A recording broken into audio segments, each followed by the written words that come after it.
Untuk mengulas bagaimana ujung kasus korupsi proyek MBG dan evaluasi apa yang harus dituntaskan di perkara korupsi MBG. Kita ulas bersama pengajar Sekolah Tinggi Hukum Indonesia Jentera, Bivitri Susanti, dan juru bicara Partai Gerindra Sugiat Santoso. Selamat petang semuanya. Selamat petang. Selamat petang. Mbak Bivitri, kalau dari kacamata Anda sebagai pakar hukum tata negara, sebenarnya apa yang Anda lihat ketika ada penetapan tersangka baru atau ditemukan adanya keterlibatan dari dua aparat aktif, Polri dan juga TNI? Pertama, ini sudah bisa kita duga ya, namanya tindak pidana korupsi tidak mungkin sendirian, karena korupsi itu kan mencuri tapi pakai wewenang, dan biasanya akan saling berkelindan, apalagi kita sudah paham bahwa masalah yang dihadapi oleh BGN adalah jual beli titik, yang artinya nggak mungkin satu orang, itu satu. Tapi yang kedua juga, saya kira ini mengkonfirmasi kritik yang selama ini kita berikan terhadap sistem peradilan kita, di mana memang sama dengan kasus Andri Yunus, kalau pelakunya adalah TNI, maka harus diperiksanya oleh peradilan militer. Dan dalam hal ini menurut KUHP kita, memang karena ada sipilnya, ada militernya, jelas dalam hal ini, maka peradilannya disebut dengan peradilan koneksitas. Nah, tapi buat saya ini menandakan ada masalah yang sangat akut dan sangat parah dalam desain program MBG kita, sehingga sudah membuka banyak sekali permasalahan, dan sampai sekarang ditetapkan lagi, dan saya kira ini akan terbuka luas, akan semakin banyak yang terungkap. Saya sambut positif karena artinya kita akan terus-menerus menggali kesalahan, sehingga kita bisa mengatakan bahwa memang sudah saatnya untuk memberikan evaluasi total, dan kita moratorium dulu bagaimana pelaksanaan MBG ini supaya tidak terus-menerus dijadikan bancakan bagi kelompok-kelompok yang sekarang sudah mulai terbuka ini. Nah, Mbak Bivitri, berarti kalau menurut Anda ada kesalahan desain, artinya kan dari awal. Artinya mungkin nggak kalau evaluasi itu dilakukan sambil program masih berjalan?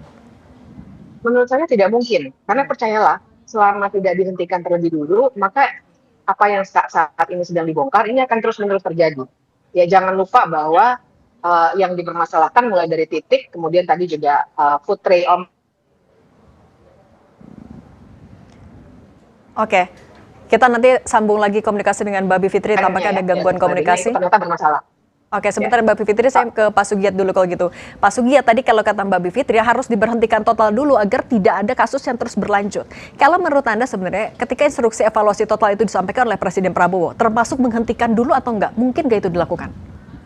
Ya, yang pertama saya ingin menjelaskan dan menegaskan kembali bahwa ketika tadi disampaikan oleh pihak Kejaksaan Agung bahwa ada tersangka baru dari oknum aparat penegak hukum, katakanlah dari oknum kepolisian, bahkan ada dari oknum TNI, itu membuktikan bahwa pemerintahan Pak Prabowo itu tidak pandang bulu dalam konteks pemberantasan korupsi. Bahwa siapapun dia, apakah dia berasal dari institusi kepolisian, TNI, atau dari akademisi, atau dari pihak manapun, selama dia terindikasi terlibat dalam tindak pidana korupsi, maka itu harus dituntas. Itu pesan yang ingin disampaikan ke publik.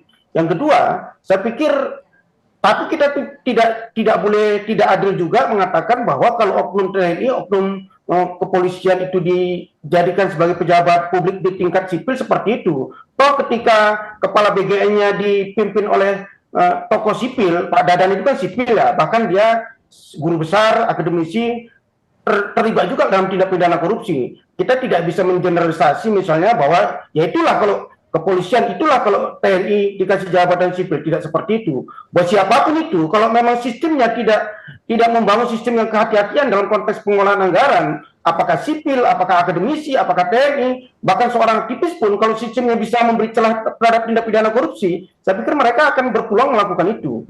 Yang kedua, saya pikir pertanyaannya apakah ini dievaluasi atau dihentikan sementara. Ini program sebetulnya kan niatnya luhur kan. Ini hak rakyat, hak anak-anak Indonesia yang selama ini katakanlah kekurangan gizi, stunting, walaupun mungkin evaluasi nanti target dari penerimanya bisa dievaluasi. Oke Pak Sugiat, oke kalau misalnya niatnya emang baik seperti itu, tapi ketika kasus korupsi ini dibuka, awalnya adalah dari pucuk-pucuknya BGN, yang pemangku kebijakan di program prioritas itu, sampai yang terbaru aparat TNI Polri juga masih ada di lingkaran pucuk-pucuknya. Anda tidak merasa ini juga harus dievaluasi total, dihentikan dulu?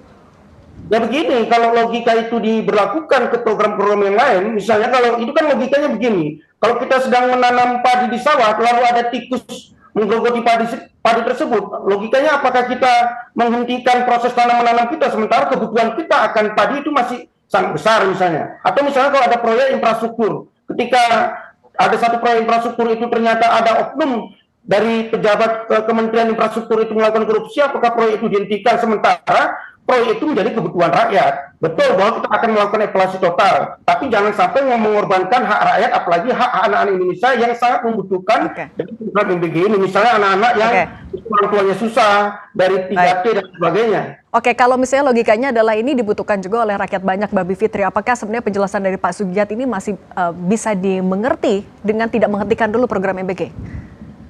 Sebenarnya analoginya keliru, karena kalau masalah padi dan lain sebagainya itu kan persoalan alam ya, tapi ini adalah sebuah kebijakan yang harusnya bisa dikontrol dan bahkan wajib ada monitoring dan evaluasi yang harus punya dampak pada kelanjutan program dan diukur nanti. Evaluasi yang dimaksud ini kan evaluasi dampak ya, bukan sekedar output tapi outcome. Apakah mencapai hasil yang diinginkan waktu membuat kebijakan atau tidak. Nah, jadi dengan konteks itu, maka ketika sekarang sudah ketahuan terlalu banyak masalah, banyak orang keracunan, anak-anak keracunan, dan kemudian ternyata ada penggunaan anggaran yang luar biasa disalahgunakan, maka ini sudah menjadi alarm, sudah menjadi sinyal kuat bahwa harusnya dihentikan dulu untuk bisa dibereskan dengan sangat baik. Nah, kemudian yang kedua, persoalan oknum TNI tadi, ini soalnya bukan mau menuduh mana yang lebih baik, mana yang tidak baik, tapi ketika ada masalah hukum seperti ini, peraturan perundang-undangan kita memang mengharuskan kalau yang pelakunya adalah anggota TNI aktif, maka ia harus masuk peradilan militer. Nah, ini yang dipermasalahkan.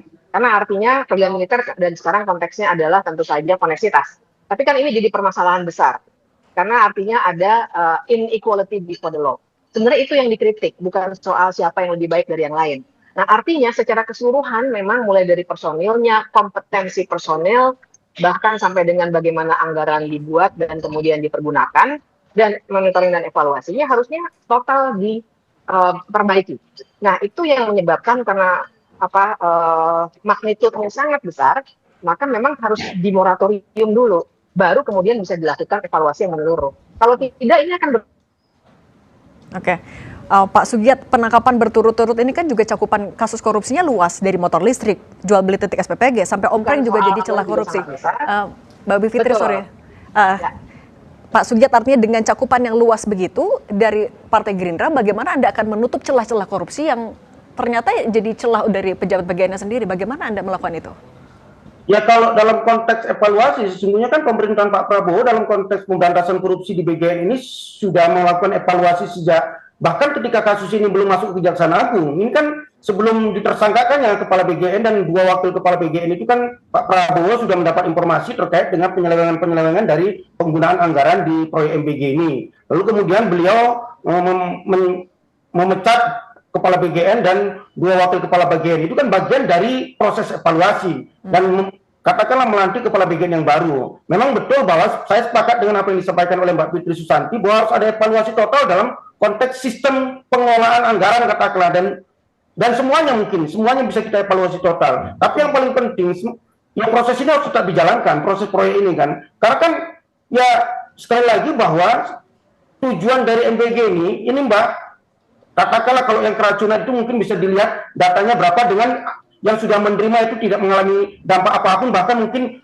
penambahan gizinya cukup positif. Misalnya terhadap anak-anak yang dari pelosok desa, anak-anak yang dari 3T kan. Kalau nanti ini dikatakanlah di evaluasi waktunya dihentikan dulu sampai batas waktu yang tidak ditentukan, saya pikir akan mengganggu program dari tujuan pemerintah untuk katakanlah memecahkan solusi stunting yang ada pada anak-anak kita di Indonesia. Oke. Baik, yang pasti janji evaluasi total itu yang akan ditagih nantinya juga oleh kita semua. Pak Sugiat, Mbak Bivitri, terima kasih sudah berbagi bersama kami di Kompas Petang. Sehat selalu semuanya.